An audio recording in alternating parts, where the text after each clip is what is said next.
si on a passé par Madina al-Munawwara, donc on a vu c'est Zul Hulayfa, et sinon il vient à Dubaï, on met notre ihram, donc mashallah.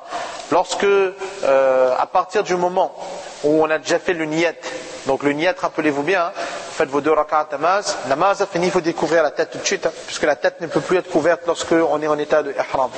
Donc j'ai fait le niyat, ensuite j'ai récité la talbiya. Dès lors, je ne cesse plus de réciter la baik, Allahumma la baik. Meilleure ibadat que je peux faire là, dans ces moments-là, c'est là. C'est lire la baik, Allahumma la baik la sharika laka la baik, innal hamda wa ni'mata laka wal mulk la sharika lak. Les hommes le lisent à voix haute, audible, et les femmes le lisent à voix basse. Donc on va arriver vers Makkah al-Mukarrama.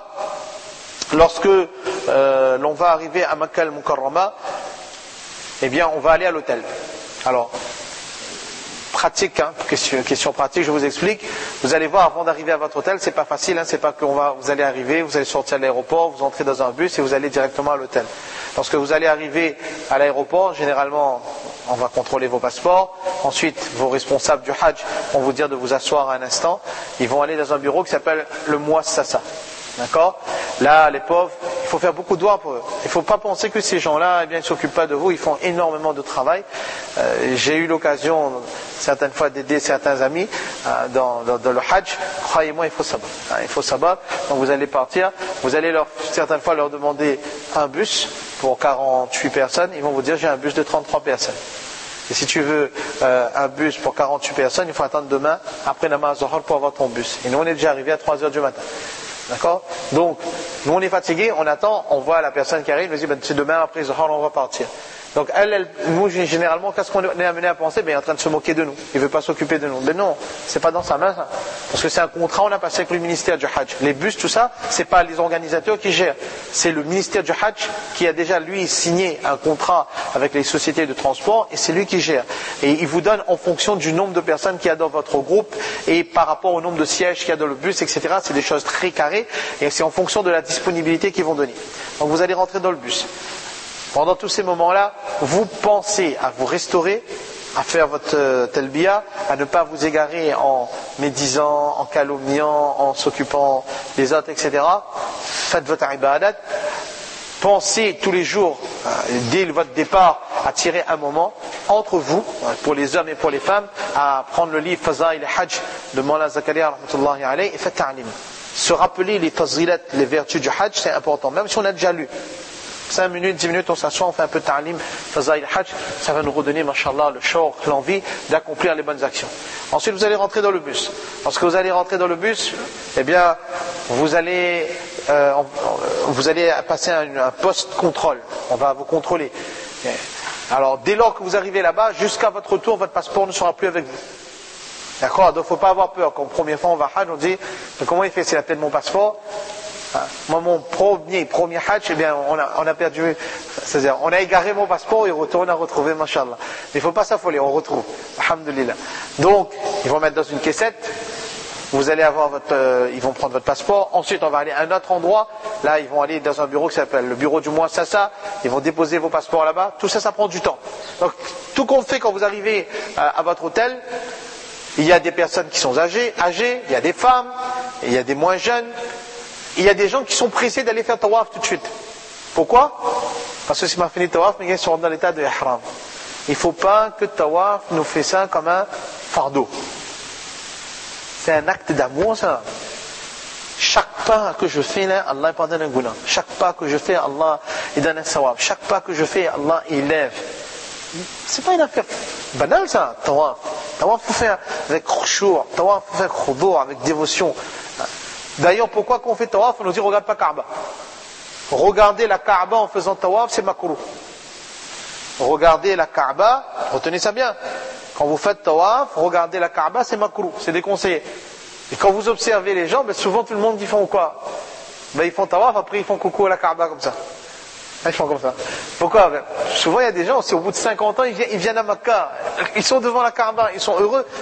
Mais non, parce que là, c'est un acte plein d'humilité, c'est un acte d'amour. Je ne suis pas devant la Kaaba, je suis devant Rabbul Bayt, je suis devant le maître de la Kaaba. Je suis dans l'endroit où l'islam a commencé. C'est pas quelque chose de banal, ça. Donc, c'est formidable.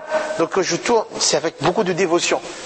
Donc, qu'est-ce qu'il faut faire? Quand vous arrivez à l'hôtel à Makkah, si vous êtes fatigué, reposez-vous. Allez dormir. Reposez-vous. Restaurez-vous. N'allez jamais faire tawaf seul.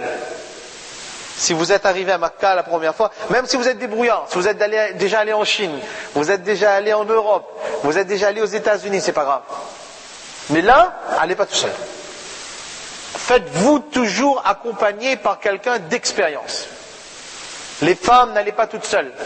Allez toujours accompagnées de vos mahrams.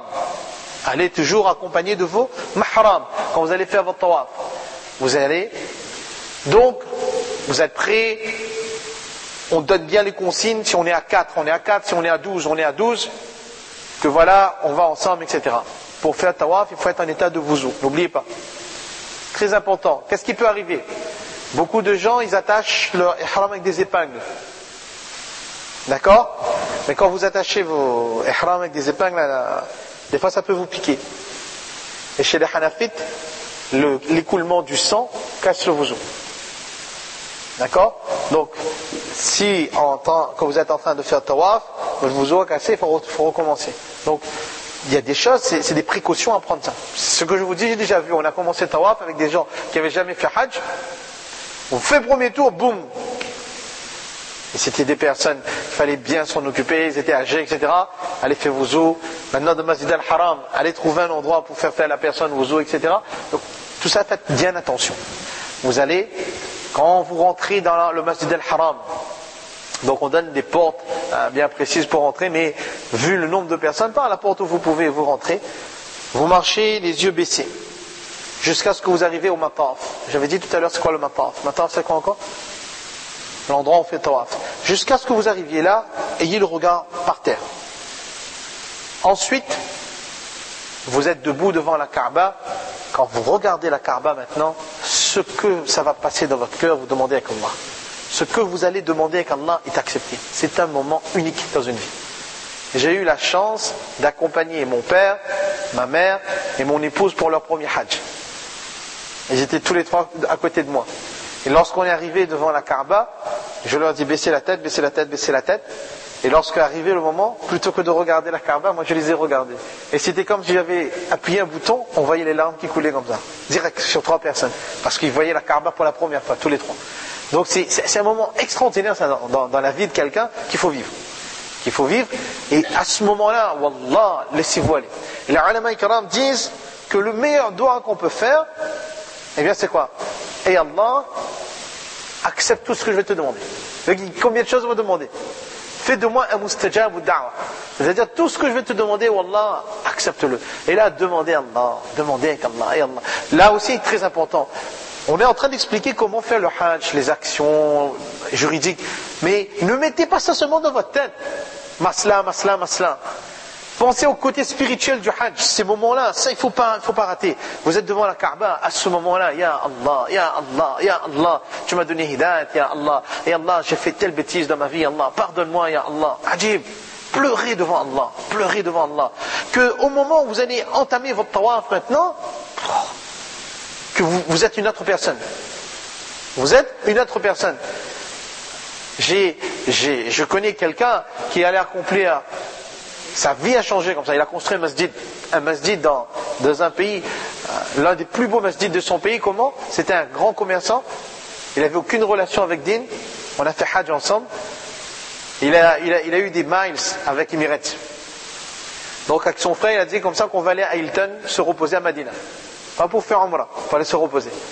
Et lui me dit comme ça, lorsque je suis descendu, j'ai vu, mashallah, le dogme vers Madina al-Munawwara, j'ai rien compris, j'ai commencé à pleurer. Et quand il est rentré chez lui dans son pays, il était avec la barbe, avec Jubba, etc. Mashallah, sa famille, une famille entière a changé la face d'un pays. Comme ça, Allah SWT change la vie des gens. Par Hajj, certaines fois. Donc, à ce moment-là, c'est quoi? C'est vraiment demander dua avec Allah. Ensuite, vous arrivez, vous commencez votre tawaf, Alors, s'il vous plaît, n'emmenez pas de livres avec vous. Les gens vont vous donner des livres, premier tour, pour lire ça, deuxième tour, lire ça, troisième tour, lire ça. C'est pas possible, ça brille. Si chaque musulman nous fait tawaf, et toute ça est en train de faire tawaf, c'est comme ça. Allahumma Rabba hadha al-bayta. Difficile. On n'est pas concentré. Vous allez faire dua, Allah comprend la langue arabe, Allah comprend le créole, Allah comprend le français, Allah comprend toutes les langues. Alors, qu'est-ce qu'il est meilleur de faire quand on fait le tawaf? C'est meilleur de faire dua que de lire le Coran. Parce que vous allez voir dans certains kitabs, il est écrit que lisez le Coran. Dans le Sahib Mu'allim al-Hujjaj, il dit qu'il est meilleur de faire le dua que de lire le Coran. Par exemple, le premier tour, quand vous commencez, eh bien vous demandez dua avec Allah pour vous. Ensuite, vous demandez pour votre famille, vous demandez avec Allah akhirat, vous demandez à Allah protection contre le châtiment de la tombe, vous demandez dua avec Allah pour la ummat, vous n'oubliez pas la ummat. La seule chose, c'est entre Rukni Yamani et Hajar Aswad. Rukni Yamani et Hajar Aswad. Ce petit doigt-là, vous apprenez.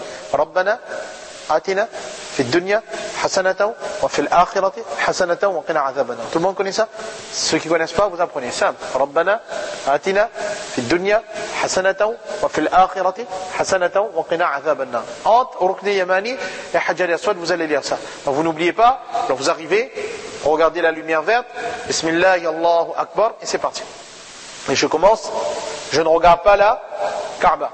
Si quelqu'un va me pousser, parce qu'on va me pousser, si quelqu'un vous pousse, quand vous arrivez devant le maqam Ibrahim, plutôt que de prendre par le côté gauche, prenez par le côté droit. C'est beaucoup plus simple, parce que tout le monde veut s'engouffrer par là. Ok? Il y a aussi une astuce quand on fait le tawaf. Plus on fait le tawaf proche de la Kaaba, mais là il ne faut pas être accompagné par trop de gens. Si on est seul, plus vous êtes proche de la Kaaba, plus c'est facile de faire tawaf. C'est bizarre, hein?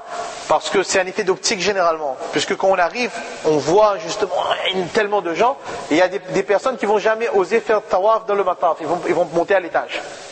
Et plus vous vous rapprochez de la Kaaba, plus c'est facile. La seule chose, c'est de ne pas pousser les gens.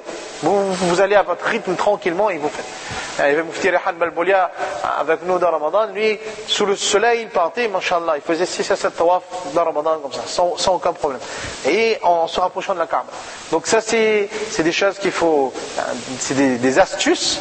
Et c'est là l'expérience est importante dans ces moments-là.